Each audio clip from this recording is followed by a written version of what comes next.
আজকে মনে হয় পুরো অনেক দিন পরে বৃষ্টি হচ্ছে আমাদের এদিকে।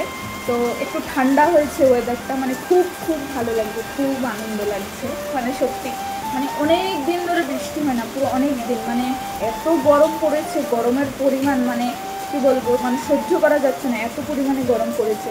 আর আজকে অনেক দিন পর একটু বৃষ্টি হচ্ছে, আর ওয়েদারটা মানে চারিদিকটা মানে সত্যি একটু ঠান্ডা হলো, এত শান্তি লাগছে। তোমাদেরকে দেখাচ্ছি, এত সুন্দর ঝমঝম করে বৃষ্টি পড়ছে, দারুণ লাগছে। আর আমার গাছগুলো মনে হয় বৃষ্টি পেয়ে পুরো টাটকা হয়ে গেছে। আমারও গাছ লাগাতে ভীষণ ভালো লাগে, ভীষণ পছন্দ করি গাছ লাগাতে। আর এই যে দেখতে পাচ্ছি আমার ছোটো ছোটো গাছ, অনেকদিন পর বৃষ্টি। আর আজকে আমি কি রান্না করছি চলো তোমাদেরকে একটু দেখাই, যেহেতু ভিডিওটা শুরু করে দিয়েছি। ভীষণ ভালো লাগছে, বৃষ্টি হলে কিন্তু রান্না করতে কোনো সমস্যা নেই, যেহেতু মানে গরমটা থাকে না আর কি, ঠান্ডা ঠান্ডা রান্না করতে ভালোই লাগে। তো যদি শান্তি বলে প্রকাশ করতে পারবো না। অন্যদিকে মনে হয় বৃষ্টি হয়েছিল সকালে, যাই হোক আমাদের এদিকে মানে হয়নি, এইমাত্র বৃষ্টিটা নামলো এখন। তো চলো দেখাই।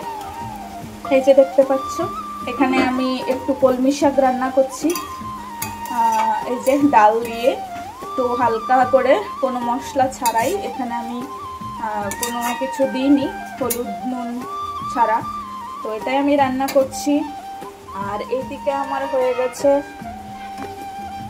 এই যে দেখতে পাচ্ছ, এইদিকে আমার হয়ে গেছে মাছের তরকারি। এই যে মানে শসা দিয়ে আর আলু দিয়ে নর্মাল সাদামাটা একটা তরকারি করেছি। আর এখানে করে নিয়েছি একটু বরবটি আর আলু ভাজা। কয়েকটা মাছ রান্না করেছি আর বাকিগুলো আছে ভাজা, এগুলো পরে রান্না করবো। তো আমার শাকটা হতে আর একটু টাইম লাগবে। তো আজকের আমার রান্নাগুলো কেমন লাগলো অবশ্যই জানিও, আর তোমরা কি রান্না করলে সেটাও জানিও। চলো আবার নেক্সট ব্লগে দেখা হবে। কেমন লাগলো আমার ভিডিওটা অবশ্যই কিন্তু জানাবে। আর আমি বৃষ্টি যে হচ্ছে সেটা মানে অনুভব করছি আর কি, এত কথা বলতে পারি না গুছিয়ে। যাই হোক চলো টাটা। কত সুন্দর ফিল হচ্ছে বৃষ্টি, এখানে একটু দাঁড়াই, ঠান্ডা ঠান্ডা হাওয়া, কুলিন হয়ে আছে চারিদিকটা, কুলকুল।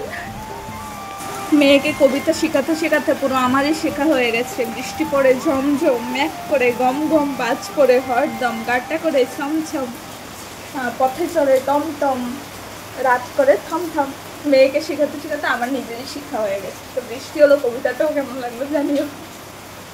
আমি অনলাইনে একটা স্কার্ট অর্ডার করেছিলাম, দেখো স্কার্টটা কীরকম হয়েছে আমাকে জানিও। যারা যারা আমার ভিডিওর এই ক্লিপটা দেখতে পারবে একমাত্র তারাই কমেন্ট করবে, যদি দেখে থাকো আমার এই ক্লিপটা, যে আমার স্কার্টটা কেমন হয়েছে। কারণ না দেখতে পেলে তো এই জায়গাটাও দেখতে পারবে না, যেহেতু আমি ভিডিওর পুরো শেষে ক্লিপটা নিয়েছি আর কি। যারা দেখবে অবশ্যই কমেন্ট করে জানিও। এই যে মিশো থেকে অর্ডার করেছিলাম, তো এক্ষুনি আমার এলো পার্সেলটা। তো এবারে আমার শপিং হয়ে যাচ্ছে অনলাইন থেকেই।